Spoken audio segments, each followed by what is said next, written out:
Merci, il est plus grand que moi. Merci Samuel.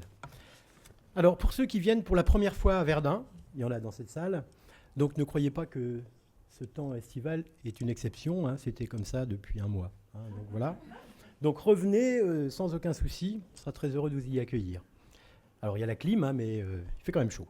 Bon alors franchement je suis très, très heureux de vous accueillir ici en tant que président du Pays de Verdun pour une co-organisation, on va dire, Florence, hein, une co-organisation entre le service du Pays de Verdun et puis Florence Durand-Tornard, donc fondatrice et déléguée Ville Internet au niveau national. Alors je suis très heureux, c'est les 5e assises territoriales. Alors je ne sais plus l'ordre, mais il y avait Vannes, Fleury-sur-Orne, Lille et dernièrement Beauvais. Et puis donc c'est un Tour de France. Et vous avez choisi, Ville Internet, dans ce cadre du Tour de France, de venir ici en 2016 à Verdun. C'est très symbolique, contrairement à un autre Tour de France qui nous a littéralement évité. Voilà. Donc je suis très heureux de vous accueillir ici parce que, vous le savez toutes et tous, je suis quand même un militant du numérique depuis des décennies, enfin depuis des années, plus de 10-15 ans, hein, et donc j'ai eu l'occasion d'intervenir beaucoup dans des réunions comme celle-ci au niveau national avec Ville Internet, mais aussi avec les associations, l'association des maires de France. Donc je suis content quelque part d'organiser ce premier rendez-vous autour du numérique. Et pour moi, l'enjeu, c'est pas d'organiser quelque chose autour du numérique, mais c'est vraiment ce que ça peut bouleverser dans notre quotidien numérique. Mais encore une fois, le numérique au service de l'homme, c'est ça qui est le plus important. C'est pas la techno en tant que telle, c'est tous les bouleversements que ça peut apporter. Et c'est ça qui m'intéresse vraiment. C'est un enjeu de développement économique et social. Et comme l'a dit Samuel, je crois vraiment à la ruralité. Je suis un fervent, tu le sais Florence, je suis un fervent défenseur à chaque fois que je vais n'importe où en France. Voilà, la ruralité, la Meuse, parce que je crois que c'est un territoire d'amour, j'en suis complètement persuadé. Donc merci à toutes et tous d'être présents. Bon, tu en as salué quelques-uns, le conseil départemental, la région qui viendra tout à l'heure clôturer pour nous parler d'ailleurs du SRANT, hein, parce que ça intéresse pas mal d'élus, hein, le schéma départemental et puis après le schéma régional, en tout cas le très haut débit. Donc on vous saluera au fur et à mesure de ces assises.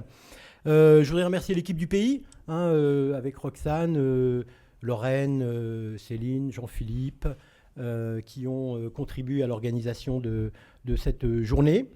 Et puis nos partenaires, là on est diffusé en direct, hein, sur le site Ville Internet, sur le site du Pays de Verdun et sur lnradio.tv. Donc je remercie notamment Lipcast. Lipcast, c'est une petite start-up qui permet effectivement de diffuser sur le web et qui nous a offert son player, c'est comme ça que ça marche, pour pouvoir être transmis sur le web. Je remercie aussi ATPM.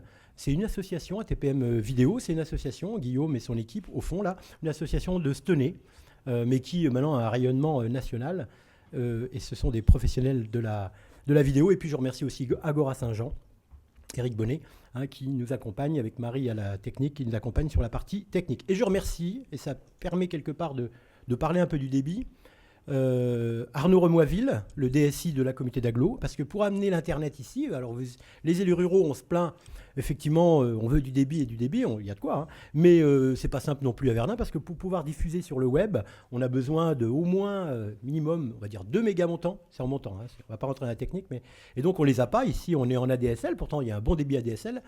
Donc ça a été un peu quand même compliqué, mais avec la chance qu'on a dans l'agglo, et notamment avec la stratégie et la vision qu'a Arnaud, d'avoir aussi quelque part aussi un réseau privé. Et donc on a un réseau quelque part privé, public, mais qui appartient à la communauté d'agglo. Et donc là, on a une antenne sur le balcon qui est connectée sur le théâtre et qui quelque part nous fournit du débit et du très haut débit finalement pour pouvoir retransmettre en direct. Donc je remercie Arnaud et toute son équipe pour son dévouement et son professionnalisme. On est retransmis en direct et donc pour ceux qui sont tutos, alors bon, hein, voilà, hein, on a un hashtag ou alors un mot dièse, parce que là Florence va me reprendre, donc c'est hashtag mot dièse ATINC, hein, voilà, et puis vous avez les comptes Twitter, hein, pour ceux qui veulent éventuellement tweeter, il faut utiliser ce hashtag sur Twitter. Voilà. Juste pour la petite histoire, le petit visuel qui est assez marrant, là, une sorte de smartphone avec ce qui représente la ruralité et compagnie. Ça a été fait par l'équipe de Web au Green, des codeurs, hein, qui sont ici, mais j'en reparlerai 5 minutes là-bas, et notamment un petit groupe qui s'est créé il n'y a pas longtemps. Voilà, donc je suis président du Pays de Verdun, et moi ce qui m'intéresse effectivement c'est le Pays de Verdun dans sa globalité. Et c'est le moment pour moi quand même de dire, tu m'accordes 3 minutes, Florence, hein, pour que je puisse quand même juste présenter quand même rapidement le Pays de Verdun. Donc le Pays de Verdun, ça va de Souilly à Stenay-Montmédy, hein, et puis est-ouest. Et donc c'est une fédération de comités de communes et une comité d'agglo qui est dirigée par un comité politique représenté par les présidents de Codecom ou de comité d'agglo ou leurs représentants. Donc moi, en l'occurrence, on y est avec Samuel et je suis président du pays.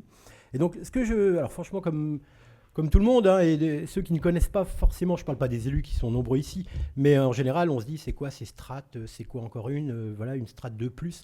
Alors moi, vraiment, ce qui me plaît dans le Pays de Verdun, c'est vraiment passionnant, hein, c'est qu'effectivement, on a une vision du territoire sur une large partie du territoire, et ce n'est pas qu'une problématique village, et ce n'est pas qu'une problématique agglo, ou village seulement. C'est dans toutes ses composantes.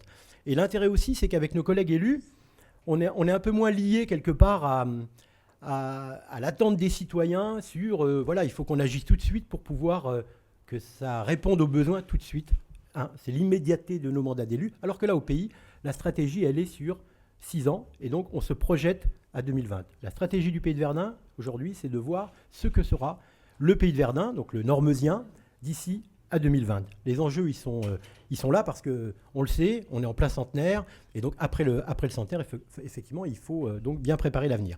Donc on a travaillé pendant des mois sur le sujet avec toute l'équipe, et puis avec Xavier Demazno, qu'on aura l'occasion de voir tout à l'heure.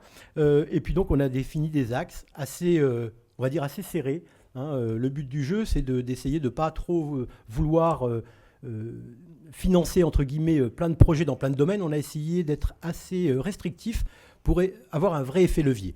Et les 4 axes que vous voyez sur l'infographie, donc c'est l'habitat, la mobilité, le numérique et l'attractivité. Les 3 premiers, l'habitat, mobilité, numérique, on est convaincus, et ça Xavier, je pense que tout à l'heure en parlera, mais on est dans un changement profond dans tous les domaines, et notamment au niveau sociétal. Et je suis de ceux qui pensent, et j'en suis convaincu, que nos territoires vont devenir de plus en plus attractifs pour les habitants de France. D'ailleurs, en quête de qualité de vie, parce qu'on a de l'espace, on a un département qui est magnifique. Voilà. Aujourd'hui, le loisir, la famille a beaucoup plus d'importance qu'il y a quelques décennies. Mais les jeunes aujourd'hui, ce qui est normal, hein, on n'a plus la même relation au travail, et pourtant, ce n'est pas pour ça qu'on ne travaille pas. Donc tout ça fait que ces évolutions sociétales font que nos territoires ont un vrai avenir. Alors par contre, pour avoir de l'avenir, il faut être capable. Alors l'attractivité, c'est le 3e point, mais c'est l'image. Ça, on travaille sur l'image, effectivement, parce qu'il faut montrer, comme l'a dit Samuel tout à l'heure, c'est que nous sommes un territoire de mémoire, nous sommes un territoire d'histoire, mais nous sommes un territoire d'avenir. Et c'est là, vraiment, où pour nous, le centenaire est quelque part un passage de la mémoire, et qu'on continuera, hein, parce qu'il y en a qui ont pu parler de nous pendant des jours et des jours, hein, mais ils ne pensent plus à nous aujourd'hui. Mais nous, sur les champs de bataille, on y sera encore pour longtemps dans toutes les cérémonies. Donc l'image, elle est importante de montrer qu'on est aussi un territoire moderne. L'habitat, parce que pour accueillir des gens, il faut de l'habitat. Et nous, on est plutôt sur la transition énergétique, sur la rénovation de l'habitat.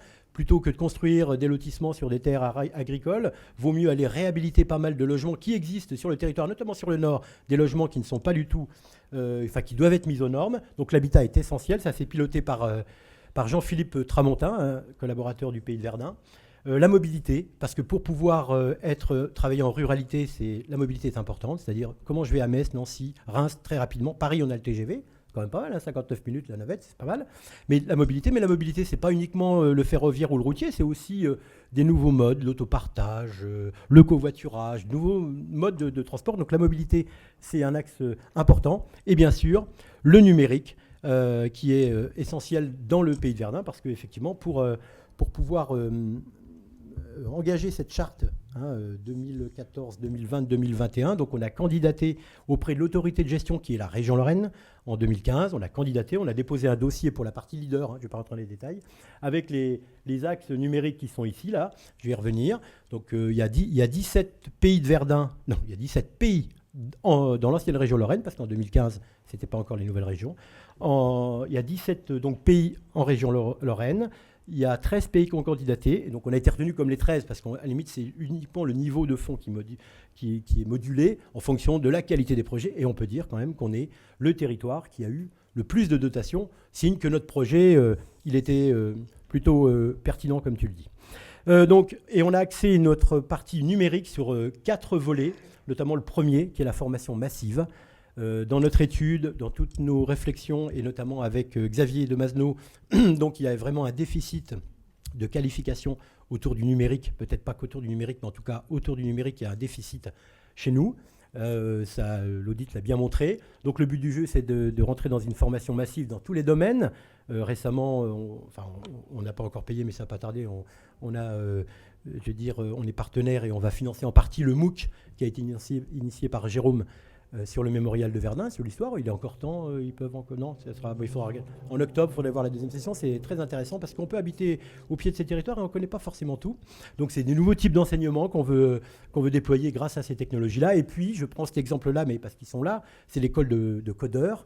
La première école de codeurs rurale, vous savez qu'il manque à peu près 30 000 codeurs, on dit entre 15 et 30 000, ça dépend, d'ici à 2017-2018 en France. La première école de codeurs rurale, elle a été ouverte à Boitron, chez Xavier de Masno, je ne sais pas où il est Xavier d'ailleurs. Ah, il est là-bas, Xavier. Voilà. Et donc, c'est la première. Et nous, c'était la deuxième école, codeur rural, avec un nouveau mode d'enseignement, classe inversée, compagnie. Je ne vais pas rentrer dans le détail. En tout cas, c'est 20 personnes en recherche d'emploi qui sont entrées dans cette école, avec uniquement des aides de Pôle emploi, et à l'issue, c'est 70% de retour à l'emploi immédiat. Donc, signe qu'il faut effectivement soutenir ces projets qui sont un peu innovants en termes de formation, et ce n'est pas forcément ce qui se fait habituellement. Le deuxième point, c'est la transition numérique des acteurs de l'économie clé du territoire. L'économie clé du territoire, c'est l'agriculture et la forêt, le commerce. Ah, parce que j'appelle toujours Colette. Non, mais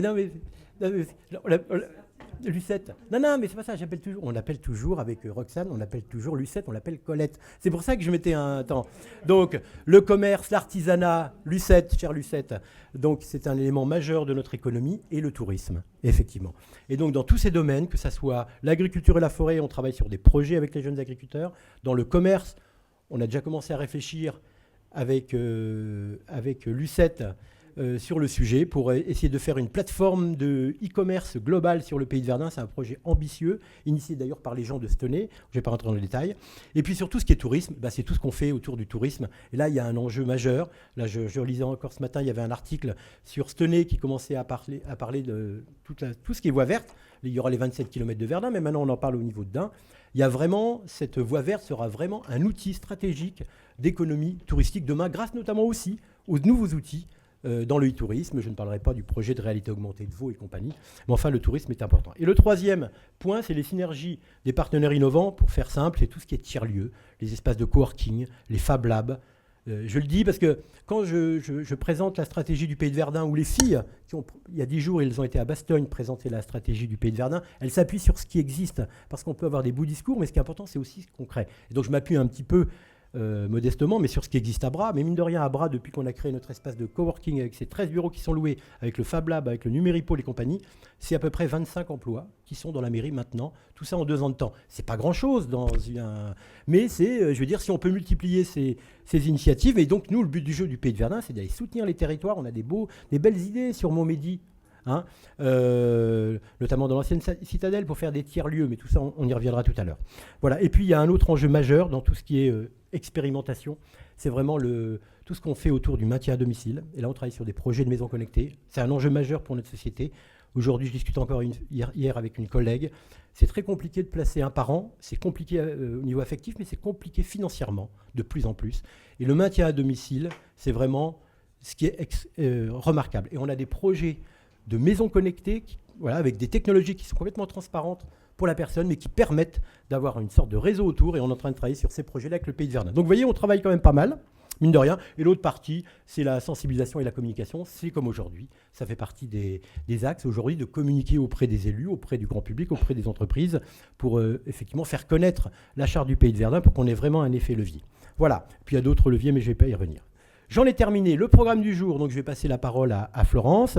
On aura elle va nous expliquer ça. Moi, je vais me mettre à la technique pour faire des démonstrations en direct. On fera une pause à 15h45. Juste avant la pause, on aura les gens du MES qui, en 5 minutes, nous expliquent, parce que c'est quand même un lieu remarquable, et il a une histoire. Ça peut être sympa quand même qu'ils nous racontent leur histoire en 5 minutes. On fera une pause une pause à 15h45 et dans cette pause gourmande, on accueillera les gens autour du Beancode. Je ne sais pas s'ils sont arrivés, le cercle. Oui, ils vont arriver. Il faut écouter tout ce qui est Bitcoin. Vous avez peut-être entendu parler de la blockchain. Alors, c'est un peu compliqué, mais ils vont vulgariser ça. Et c'est des bouleversements majeurs, hein. Donc, ça, c'est intéressant. C'est pendant la pause en bas. Et puis, on reprendra nos débats. Et après, le cocktail à 18h sous forme d'afterworks. C'est-à-dire, on est avec Grand Est Numérique, qui est ici aujourd'hui, qui va arriver en tout cas, hein, Frédéric. Et donc, le but du jeu, c'est de se rencontrer, discuter autour d'un verre. Et puis éventuellement, pour les professionnels, d'échanger des cartes de visite. Alors, on va parler d'identité numérique du citoyen. Et c'est toujours un peu compliqué parce qu'on a eu l'occasion avec le Pays de Verdun d'aller dans les territoires parler des usages, parce que là, on est plus sur les usages, l'identité numérique. Et c'est vrai que le débat du débit revient.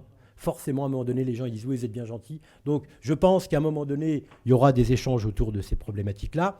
Mais là, on est bien vraiment sur l'identité numérique du citoyen et c'est quelque chose de hyper important, et ça date d'ailleurs même d'avant l'informatique, mais là, avec le numérique, c'est encore plus prononcé, et c'est un enjeu majeur. Voilà, je vous remercie, et je passe la parole à Florence.